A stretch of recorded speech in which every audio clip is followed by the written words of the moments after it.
तो गाइस मैं एक स्टोरी आपको बताता हूँ। मेरा एक दोस्त है, वो मुझसे आके बोला कि मैंने अपने एक दोस्त को सजेस्ट किया कि मैकेनिकल के सॉफ्टवेयर सीख लो, एनसिस, सॉलिडवर्क्स और गेट की प्रिपरेशन कर लो, जिससे कि आपका पीएसयू में बहुत अच्छा पैकेज 19-20 लाख का पीएसयू में आपका लग सकता है।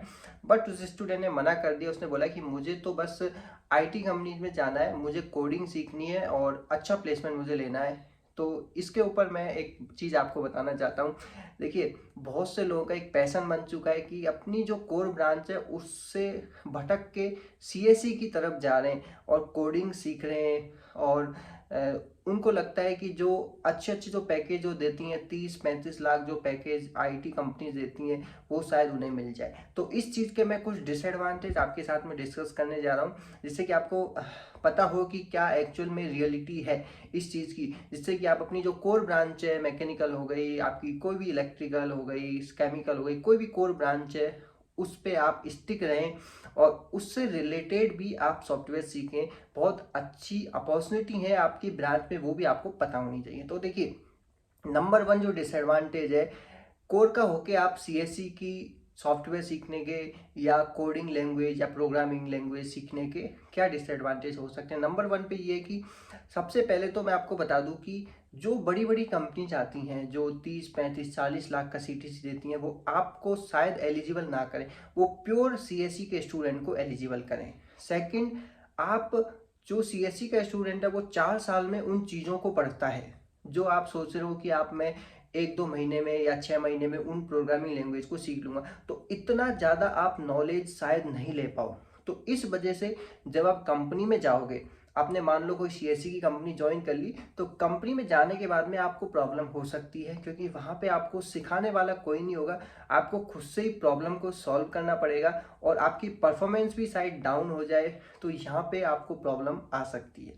थर्ड पे जो है प्लेसमेंट, आपकी जो आईटी कंपनीज हैं वो फिक्स और वेरिएबल और तरह तरह की चीज़ें रखती हैं, स्टॉक्स में देती हैं, परफॉर्मेंस बेस देती हैं। तो इस वजह से उनका जो सीटीसी होता है वो कुछ ज़्यादा ही ऊपर चला जाता है और इन्हें सैलरी कम मिलती है।